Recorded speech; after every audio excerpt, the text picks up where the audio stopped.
Hello everyone, this is Kasim. Today's vlog is gonna be special or at least I will try to make it special. जैसा कि आप already video का title देख चुके हैं तो आप समझ गए होंगे कैसे इसको स्पेशल बनाने की कोशिश करूँगा। तो चलिए शुरू करते हैं। ध्यानचंद हिल की स्टैचू की तरफ के लिए इतनी सारी सीढ़ियाँ हैं, वहाँ से वहाँ तक हमें ऊपर चढ़ना है।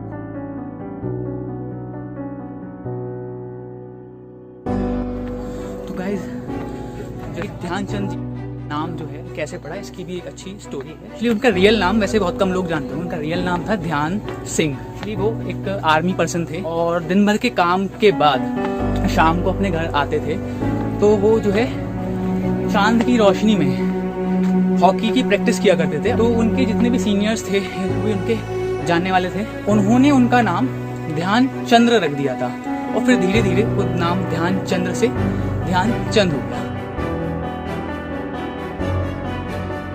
ध्यानचंद जी का नाम द मैजिशियन ऑफ हॉकी के नाम से भी जाना जाता है।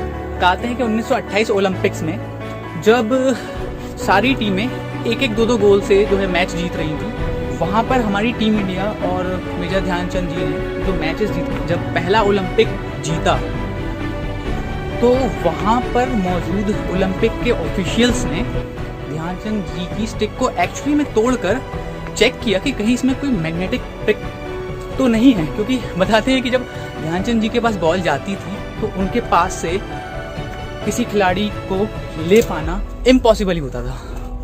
और इसी समय भारत जो है अंग्रेजों का गुलाम था और 4 साल बाद ओलंपिक्स होने थे लॉस एंजलिस में। तो ब्रिटिश प्रशासन ने सोचा कि यार इंडियन टीम को जो है ओलंपिक्स में भेजने में खर्चा होगा, टाइम वेस्ट होगा और पैसा भी वेस्ट होगा, तो उन्होंने इंटरेस्ट नहीं लिया। फिर क्या था, भारतीय हॉकी टीम ने खुद जो है पंजाब नेशनल बैंक से लोन लिया और लोन लेने के बाद वो ओलंपिक्स में पार्टिसिपेट किया। और बताते हैं कि सिर्फ पार्टिसिपेट ही नहीं किया, उन्होंने पूरी तरह से डोमिनेट किया। ध्यानचंद जी और उनकी टीम ने इसी टूर्नामेंट में यूएसए के खिलाफ 24 गोल का एक इंटरनेशनल रिकॉर्ड बनाया था, जो कि सन 2003 तक के काबिज रहा था। और फिर भारत ने बड़ी आसानी से ओलंपिक गोल्ड जीतकर टूर्नामेंट ख़त्म किया। ओलंपिक गोल्ड जीतने के बाद भी इंडियन हॉकी टीम जो है पीएनबी का लोन नहीं चुका सकी। ये बहुत ही अनफॉर्चुनेट बात थी।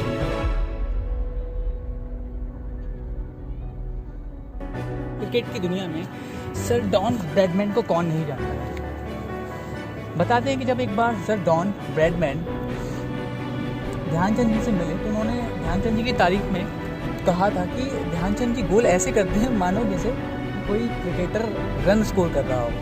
लेकिन ध्यानचंद जी और उनकी टीम को सबसे बड़ी विक्ट्री 1936 में जर्मनी में मिली थी। हाँ, उसी वक्त जर्मनी में एडोल्फ हिटलर का शासन था। उस वक्त ओलंपिक में टीम इंडिया ने 8-1 से जर्मनी को हरा दिया था। बताते हैं कि ध्यानचंद जी के गेम से एडोल्फ हिटलर इतना ज़्यादा इम्प्रेस हुआ कि वो एक्चुअली उनसे मिला। मिलने के बाद उनसे पूछा कि इंडियन आर्मी में आपके क्या रैंक है। तो उस टाइम बताते हैं कि ध्यानचंद जी लांस नायक की पोस्ट पर थे। तो हिटलर ने ध्यानचंद जी को ऑफर दिया कि आप आइए हमारी आर्मी को ज्वाइन कीजिए और इसके बदले मैं आपको पैसा, शोहरत, फेम सारा कुछ दूंगा।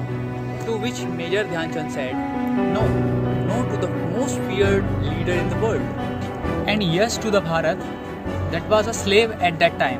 ऐसे भारत के लिए उन्होंने एडोल्फ हिटलर को मना किया जो कभी आज़ाद होगा या नहीं ये कोई नहीं जानता था। एक ऐसे भारत के लिए उन्होंने एडोल्फ हिटलर को मना किया जो 200 साल से भी ज़्यादा अंग्रेज़ों का गुलाम था। एक ऐसे भारत के लिए उन्होंने एडोल्फ हिटलर को मना किया जिन्होंने उनकी उपलब्धियों के लिए उन्हें कभी भी भारत रत्न नहीं दिया। सर मेजर ध्यानचंद जी के नाम पर 3 ओलंपिक और 400 से भी ज़्यादा इंटरनेशनल गोल्स का रिकॉर्ड है। जिस लेजेंड को हमारे देश में एक हीरो की तरह ट्रीट किया जाना चाहिए था, वहाँ उन्हें रिटायरमेंट के बाद भी बहुत सारी फाइनेंशियल प्रॉब्लम झेलनी पड़ी। बताते हैं कि जब उनके अंतिम दिन चल रहे थे तो उन्हें एम्स के एक जनरल वार्ड में भर्ती किया गया था। उन्होंने वहाँ पर अपनी आखिरी सांस ली as if he was a nobody. तो गाइज, ये एक बहुत ही दुर्भाग्यपूर्ण बात है हमारे लिए कि हमारे देश के एक ऐसे लेजेंड को हम उनकी उपलब्धियों के लिए एक भारत रत्न भी ना दिला सके। तो दोस्तों आपसे मैं सिर्फ इतना कहना चाहूँगा, अगर आपको मेरे द्वारा बताए गए फैक्ट में से अगर कोई एक बात भी पसंद आई हो तो प्लीज़ आप इस वीडियो को ज़्यादा से ज़्यादा शेयर कीजिए, ताकि ये जो उपलब्धियाँ हैं, जो बात है हमारे ध्यानचंद जी के बारे में, ज़्यादा से ज़्यादा लोगों के पास पहुँचे। और क्या पता हमारे और आपके इस छोटे से प्रयास से द लेजेंड मेजर ध्यानचंद जी को भारत सरकार द्वारा उनकी उपलब्धियों के लिए भारत रत्न के लिए चुन लिया जाए।